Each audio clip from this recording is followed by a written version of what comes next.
Je reviens sur cette image du cuisinier qui va essayer de nous faire croire, et on va avoir complètement tort, que le plat est plus important que ses composantes. Alors c'est très joli de dire ça. Il faut de dire par exemple, bon, j'utilise du bœuf, mais au fond, je vais mélanger avec tellement d'autres facteurs, tellement d'autres ingrédients, épices, tellement d'autres formes de cuisson, que ce malheureux bœuf de départ, ça devient une chose secondaire. C'est ainsi que l'on a coutume, en fin de compte, souvent, de perdre de vue l'élément central en le diluant, en le mélangeant avec d'autres facteurs, à telle enseigne que cet élément central n'apparaît plus comme central. Alors, cette question de la centralité est une notion fondamentale de la droite. La droite ne doit jamais perdre le contrôle de la centralité, ou du moins la conscience de la centralité. Elle doit rétablir constamment la centralité, même quand elle est à la tête d'un empire. Il y a un vecteur fondamental qui est central. La perte de la conscience de la centralité conduit à la gauche. C'est-à-dire, la gauche, par exemple, dans l'exemple qu'on a donné, la gauche c'est le cuisinier, la droite c'est le cultivateur. Le cuisinier, lui, il fait ses petits plats, et voilà, ce plat, c'est un, voilà, il est comme il est. Hein. On va oublier les composantes. Les composantes, c'est un épiphénomène. Ce qui est important, c'est le plat. Eh bien, la langue, ce sont des plats. Sauf que, il y a des langues qui ne sont que des plats, et il y a des langues qui sont de l'ordre du produit de base, qui fournissent ces produits.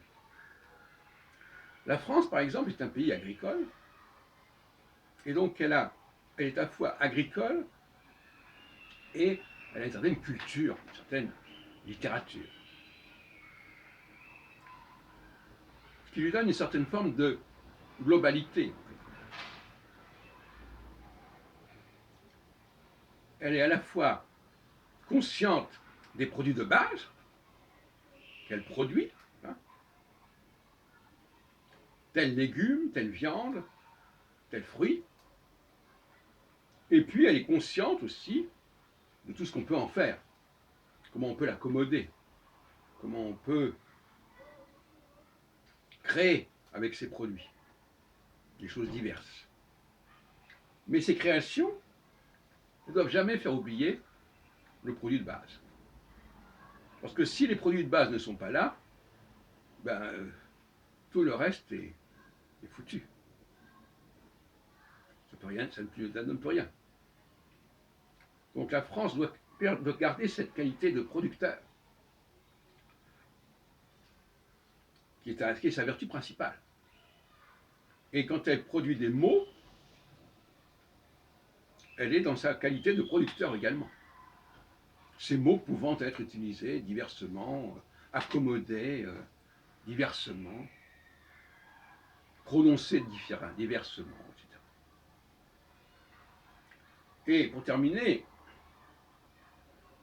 il faut distinguer les pays qui ont une histoire coloniale remarquable, une histoire coloniale qui englobe des pays différents, mais toujours avec ce pays de base, de référence, qui va tout organiser, qui va tout déterminer. On pense à ces grands pays coloniaux que sont la France, l'Angleterre, l'Espagne, le Portugal, les Pays-Bas, notamment. Et puis, des pays qui ne sont pas vraiment coloniaux, comme l'Italie, l'Allemagne, qui d'ailleurs ont eu des États très faibles jusqu'au XIXe siècle. D'où l'importance du fascisme d'ailleurs dans ces pays, Mussolini, Hitler. On voit bien à quel point l'Europe n'est pas constituée de manière homogène. Il y a les pays de la façade atlantique qui ont à la fois des États forts et un destin colonial, impérial, outre-mer, et les pays plutôt du centre, ou qui n'a accès qu'à la Méditerranée mais pas à l'Atlantique, qui ont été limités. Même si Venise, par exemple, a joué un rôle très important, quelque part. Il y a un empire vénitien, d'une certaine manière. Et puis la Turquie aussi, qui s'aimait largement également, qui est aussi un passé impérial. Et puis, il y a l'Autriche-Hongrie qui, elle, s'est contentée de fonctionner au sein même de l'Europe, sans vocation impériale, et donc avec un nationalisme moyen, si on veut. Pas frileux, mais en tout cas un nationalisme qui ne s'est pas aventuré à se confronter à des civilisations, à des régions complètement différentes, à des religions complètement différentes.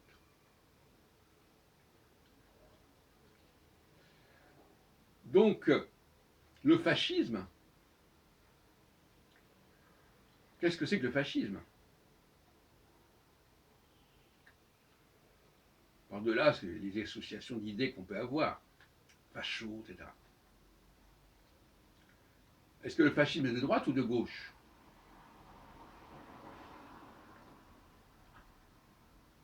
Il me semble qu'il est plutôt de gauche. C'est-à-dire une volonté d'unité, d'homogénéité. Un pays colonial peut-il être fasciste? Je ne pense pas. Et c'est bien ce qui s'est passé. Les pays coloniaux ont été plus axés sur la démocratie que les pays qui sont restés plus ou moins repliés sur eux-mêmes. On le voit encore d'ailleurs dans l'Union européenne.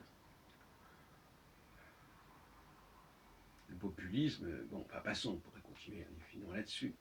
Mais là encore, comme je disais tout à l'heure dans notre vidéo, quel fascisme? Les mots en eux-mêmes ne suffisent pas. Il faut les qualifier. Lequel? Quel fascisme? Chaque fois qu'on emploie un nom, il faut demander quoi? Qu'est-ce que c'est? Toujours le fameux QU. La question, la question. Il faut questionner de quel fascisme s'agit-il? De quel nationalisme s'agit-il? De quel empire s'agit-il?